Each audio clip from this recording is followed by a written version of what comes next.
শেখ সাহেব, জিয়াউর রহমান সাহেব, খালেদা জিয়া, শেখ হাসিনা, এরশাদ সাহেব, অমুক তমুককে নেতা মানছো।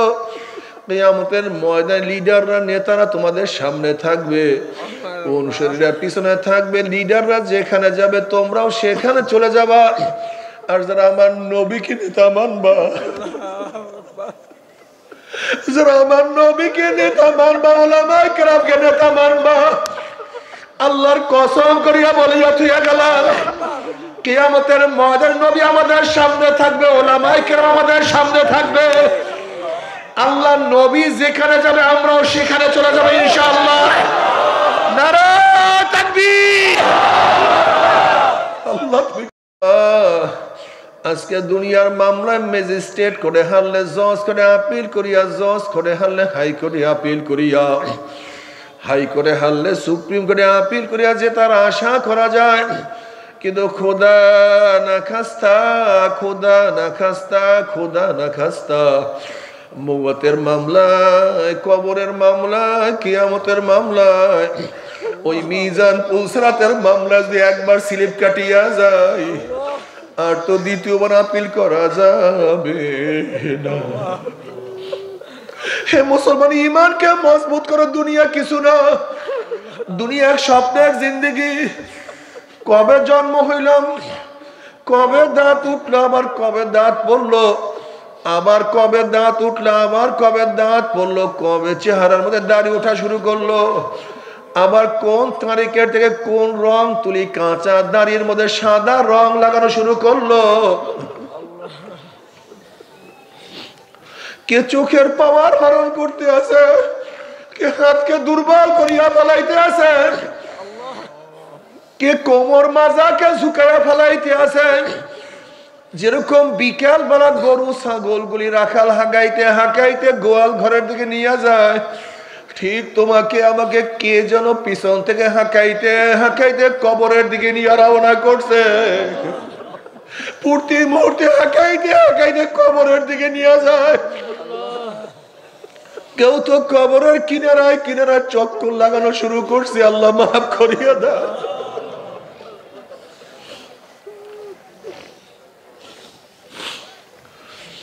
বাবারে, খালি হাতে রওনা করিও না, খালি হাতে কবরে যাইও।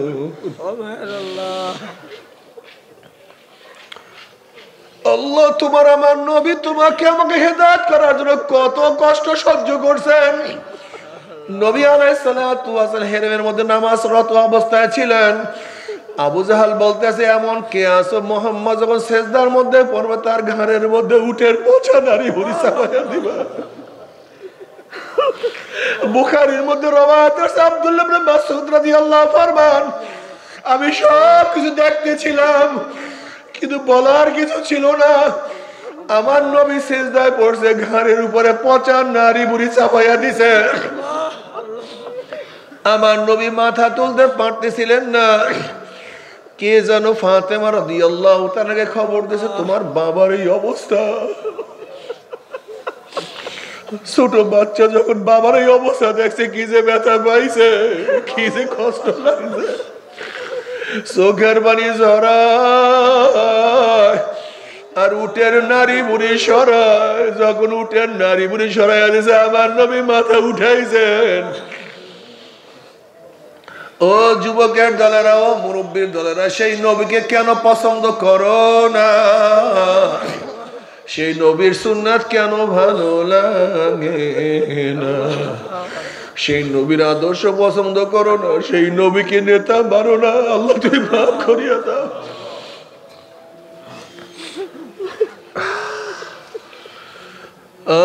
তোমার আমার দয়ার নবী তোমার জন্য আমার জন্য কত কষ্ট করছেন।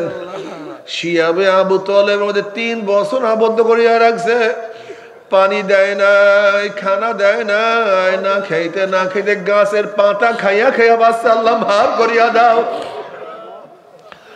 তোমার আমার জন্য আমার নবী তায়েফের ময়দানে গিয়া দাওয়াত দিয়েছেন। পাথরের আঘাতে আমার নবীর শরীরের থেকে কি পরিমাণে রক্ত ঝরছে, জুতা মোবারক হারিয়ে গেছে।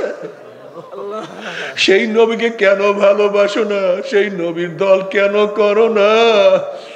সেই নবীর সুন্নাত কেন পছন্দ করো না? সেই নবীকে কেন নেতা মানো না? তোমার সে আমার সে বদনসিব কপাল পোড়ার কেউ হইতে পারে না। ও আমার যুবক বাবারা, ও আমার মুরব্বী বাবারা, তুমি কি দেখো না নবী আলাইহিস সালাতু ওয়াস সালাম ফরমান আল মারউ মা মান আহাব্বা ওয়া লাহু মাকতাসাবা। দুনিয়াতে যে যাকে নেতা মানবে, যে যাকে মোহাব্বত করবে, কিয়ামতের ময়দানে সে তার সাথী হয়ে যাবে। যারা কার্ল মার্কস, মাও জেদুং, আব্রাহাম লিঙ্কন, দুনিয়ার লিডারদেরকে মোহাব্বত করো, নেতা মানছো, যারা শেখ সাহেব, জিয়াউর রহমান সাহেব, খালেদা জিয়া, শেখ হাসিনা, এরশাদ সাহেব, অমুক তমুককে নেতা মানছো, কিয়ামতের ময়দানে লিডাররা, নেতারা তোমাদের সামনে থাকবে, অনুসারীরা পিছনে থাকবে। লিডাররা যেখানে যাবে তোমরাও সেখানে চলে যাবা। আর যারা আমার নবীকে নেতা মানবা, যারা আমার নবীকে নেতা মানবা, উলামায়ে কেরামকে নেতা মানবা, আল্লাহর কসম করিয়া বলিয়া থুইয়া গেলাম, কিয়ামতের ময়দানে নবী আমাদের সামনে থাকবে, উলামায়ে কেরাম আমাদের সামনে থাকবে। আল্লাহ নবী যেখানে যাবে আমরাও সেখানে চলে যাবো ইনশাআল্লাহ। নারায়ে তাকবীর। আল্লাহ তুমি কবুল করিয়া নাও, আল্লাহ তুমি কবুল করিয়া নাও। ও আমার যুবক বাবারা, তোমার সে কত যুবক আমার মাওলার পাগল, তুমি কেন পারবা না?